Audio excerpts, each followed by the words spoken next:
막대기서를 보면 총 3부로 이루어져 있는 것을 보게 됩니다. 1장에서 9장은 이스라엘의 역사성을 보여주는 아담에서부터 포로 귀한 세대에 이르는 그런 내용에 대해서 말씀하고 있으며, 2부는 10장에서 20장까지 다윗 왕조를 중심으로 다윗의 이스라엘 통치에 대해 말씀하고 있습니다. 3부인 21장에서 29장까지의 말씀은 다윗의 성전 건축 준비와 그의 말년, 그리고 솔로몬에게 권력을 넘기는 내용을 중심적으로 다루고 있는 것을 보게 됩니다. 본문이 속해 있는 2부를 좀 더 자세히 살펴보면 10장에서 12장은 사울의 죽음과 다윗의 이스라엘 왕 즉위에 대해서 말씀하고 있으며, 또 13장에서 17장까지의 말씀은 다윗이 언약궤를 예루살렘으로 안치시키고 또한 다윗 언약에 대해서 말씀하고 있습니다. 마지막으로 18장에서 20장은 다윗의 주요 정복 사업에 대해서 말씀하고 있는 것을 우리는 보게 됩니다. 그렇다면 오늘 본문에서는 본문을 좀 더 자세히 살펴보고자 합니다. 1절에서 6절은 이스라엘이 블레셋과의 길보아산 전투에서 패배하고 사울과 그 세 아들의 죽음을 말씀하며, 9절에서 12절 말씀은 블레셋 사람들이 사울의 시체를 능욕하고 또한 길란 야베스 사람들에 의해서 사울이 장사됨을 말씀하고 있습니다. 또한 13절에서 14절 말씀은 사울의 비참한 그 죽음의 원인과 결과에 대해서 말씀하고 있습니다. 오늘 말씀은 13절과 14절 말씀을 통해서 14절을 중심으로 사울의 비참한 그 죽음의 원인과 결과를 통해 반면교사 삼고자 합니다. 먼저 13절 말씀에 보면 사울이 죽은 것은 여호와께 범죄하였기 때문이라 라고 말씀하고 있습니다. 사울은 처음부터 범죄한 자였을까요? 아니었다 라고 말씀합니다. 베냐민 지파의 아들로 태어난 사울은 하나님께서 왕으로 세우실 때만 해도 매우 겸손한 자였습니다. 사무엘상 9장 21절 말씀에 사울이 대답하여 이르되 나는 이스라엘 지파의 가장 작은 지파 베냐민 사람이 아니니까 또 나의 가족은 베냐민 지파 모든 가족 중에 가장 미약하지 아니하니까 당신이 어찌하여 내게 이 같은 말씀을 하시니까 라고 말씀합니다. 또한 사무엘상 10장 22절 말씀, 그러므로 그들이 또 여호와께 묻되 그 사람이 여기 왔나이까? 여호와께서 대답하시되 그가 진보다리들 사이에 숨었느니라 하셨더라. 이 말씀과 같이 사울은 자신을 낮출 줄 알았으며 겸손함을 보여주는 그러한 자였습니다. 하지만 그는 어떠했나요? 그는 왕이 된 후에 여호와께 범죄하는 모습을 보이게 됩니다. 사울의 잘못들을 먼저 살펴보면 하나님이 구원을 약속한 그 선지자 사무엘을 기다리지 못하고 인간적인 조급한 마음에서 자신이 직접 제사를 드리는 죄를 범했습니다. 또한 아말렉을 진멸하여 아무것도 남겨두지 말라라고 하신 그 하나님의 명령에도 불순종했으며, 더욱이 그 사실을 숨기기 위해서 거짓말까지 하는 그러한 사울의 죄를 보게 됩니다.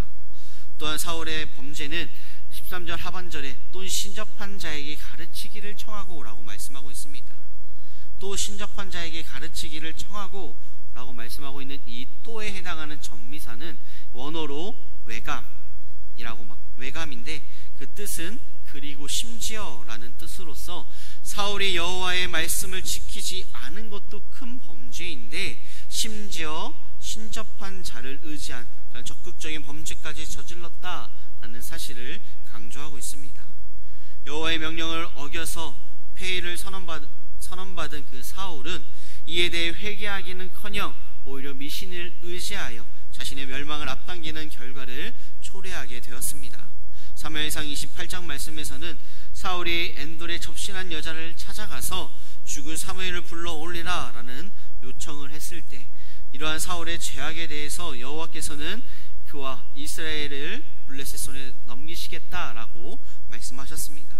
또한 14절 상반절의 말씀에 보면 여호와께 묻지 아니하였으므로 라고 말씀합니다.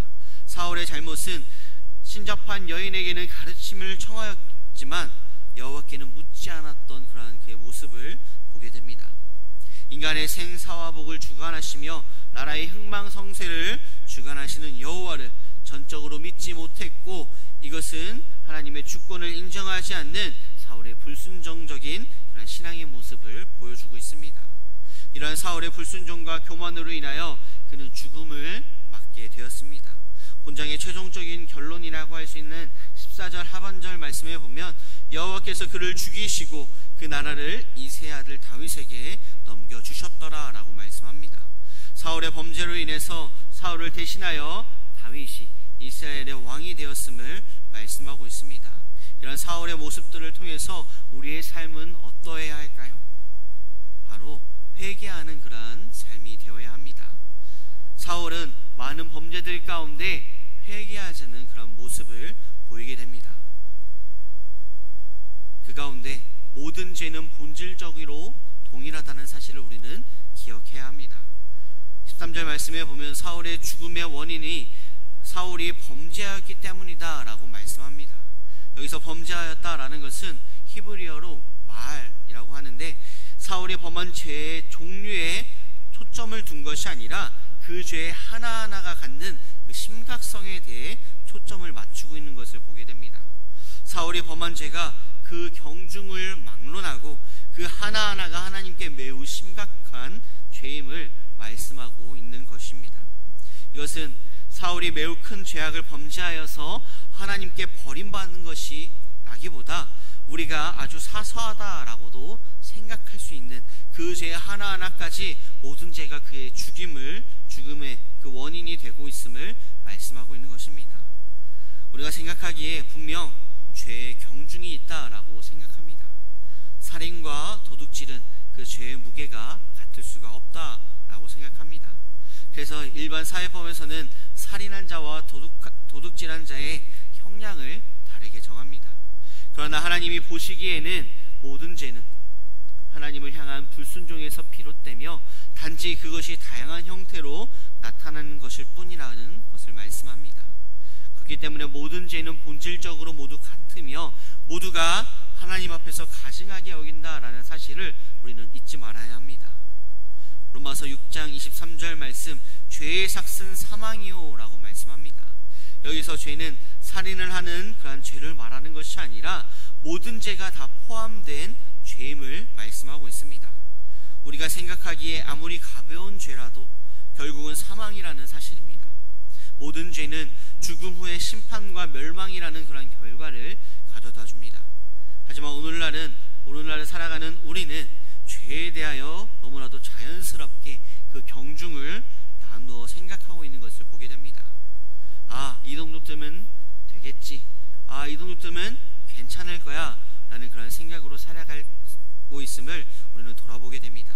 우리는 이러한 아니라고 편안한 그런 생각에서 벗어나서 하나님 앞에 바로 서기 위해 몸부림치는 하루하루가 매 순간순간이 되어야 함을 말씀합니다. 이렇게 모든 죄에는 본질적으로 동일하다는 사실을 우리는 기억해야 하며 이 사울의 모습을 통해서 사울의 회개하지 않는 모습을 통해서 우리는 반면교사 삼아야 합니다. 우리 인간은 죄인이기에 죄 가운데 나아갈 수밖에 없고 죄를 지을 수밖에 없습니다.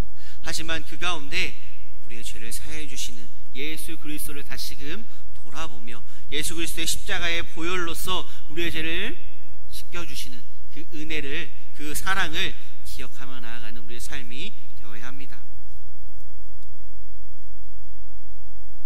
우리가 매 순간순간 살아가면서 하나님의 뜻 가운데 살아가기란 너무나도 어렵고 하나님의 뜻에 맞춰 하나님의 말씀대로 살아가기란 너무나도 어렵습니다. 하지만 그것이 잘못된 것임을, 하나님의 뜻이 아닌 것을 우리는 깨닫고 알게 될 때가 많이 있습니다.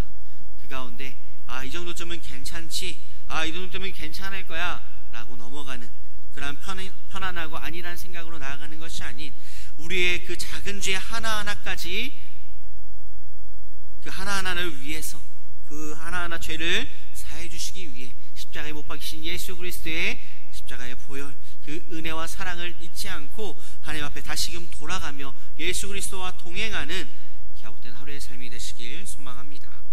말씀을 정리하고자 합니다. 13절 하반절과 14절 상반절의 말씀과 같이 사울의 잘못은 여호와의 말씀을 지키지 아니하고 또 신접한 자에게 가르치기를 청하고 여호와께 묻지 아니하였습니다. 가장 중요한 것은 그가 죄를 지었음에도 불구하고 다시금 회개하지 않고 다시금 주님께로 돌아가지 않는 그런 모습 때문이었습니다. 우리 이러한 사울의 모습을 반면교사 삼아서 말씀을 지키며 하나님만을 바라보며 하나님께 묻고 구하는 삶이 되어야 하며, 주님 앞에 바로 서지 못했다면, 우리의 삶이 세상 가운데 닿아갔다면 다시금 우리의 몸을 돌이켜 주님께로 향하여 나아가고 우리의 잘못을 주님께 고하며 회개하는 그런 삶이 되어야 함을 말씀합니다. 인간의 생사와 복을 주관하시며 나라의 흥망성쇠를 주관하시는 그 주님을 의지하며 예수 그리스도와 함께 동행하며 나아가는 갸웃된 하루의 삶이 되시길 소망합니다. 기도하시겠습니다. 사랑과 은혜가 충만하신 아버지 하나님, 사울의 이 잘못을 바라보며 이 사울의 잘못과 우리의 삶이 겹쳐있는 부분이 있다면 다시금 돌아가 주님께로 나아가며 회개하는 믿음의 삶이 되게 하여 주시옵시고, 온전히 예수 그리스도와 동행하는 믿음의 삶이 될 수 있도록 주님께서 함께하여 주시옵소서. 오늘 하루의 삶도 주님의 은혜와 사랑을 누리며 살아갈 줄 믿사옵고 바라오며 사랑하신 예수님의 이름으로 기도드립니다.